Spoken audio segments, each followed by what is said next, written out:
CrimeView Dashboard includes a link and relate capability that ties together data from different sources, such as your arrests and crimes, or calls for service, vehicles, locations. If those connections are there, they can be engaged to show patterns and relationships across different data sets and across your community.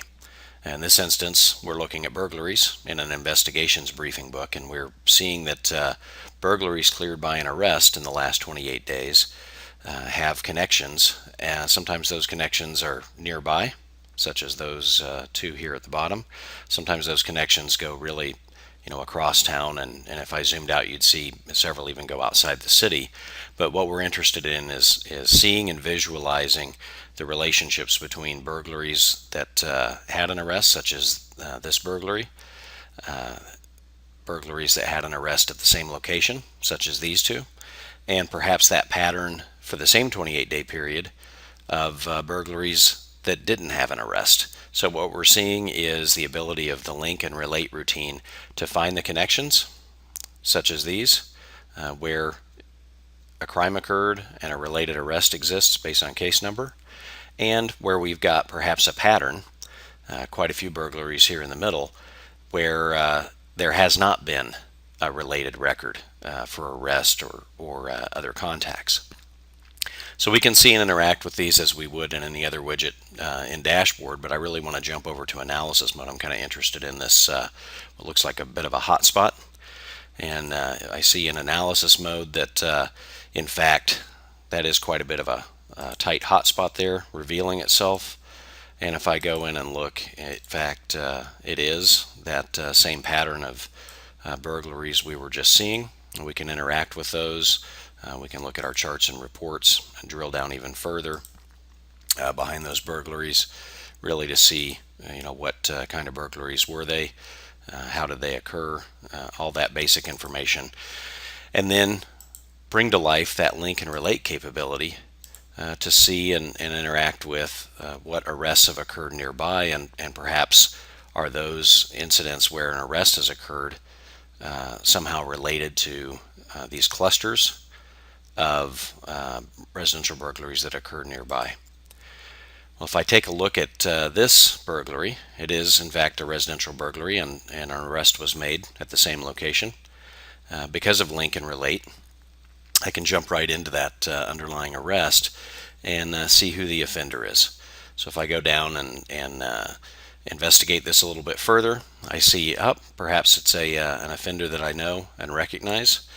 In fact, I've kind of already jumped into this, and I want to find that known offender's kind of footprint on the map. So I'm going to turn off my burglaries. I could quickly step through and establish and use a wildcard search to grab that known offender's name. I've already done that behind the scenes a little bit. I just want to see the footprint for that offender. And in fact, there's that offender's arrest. And I can see that that offender has had a couple of other arrests. This has been the only one out in this patrol area, so maybe it is related to where that bit of a hotspot's coming up. But this is a different side of link and relate. So what we saw already was link and relate as a routine, where we can establish relationships and draw those link lines. But really, with link and relate, I can call out those relationships anytime. So I've opened that particular arrest, and I see that there are 13 linked records. So this offender, and that arrest was for a warrant, has 13 other links, and right down through this you see right off the top quite a few burglaries, other things going on with that particular offender. And obviously it also kind of gives us that relationship out to that cluster, bit of a cluster of residential burglaries that are occurring out here. So if we're interested in and want to drill down further, we can look into our charts and reports, and under that particular offender, go in and see, what are those related incidents and arrests. I can look through here and see a couple of different warrants, but we're probably picking up those warrants in other cases. Here's that on-view arrest that we originally saw just a moment ago. I can establish that and show that there's yet more related links between that offender.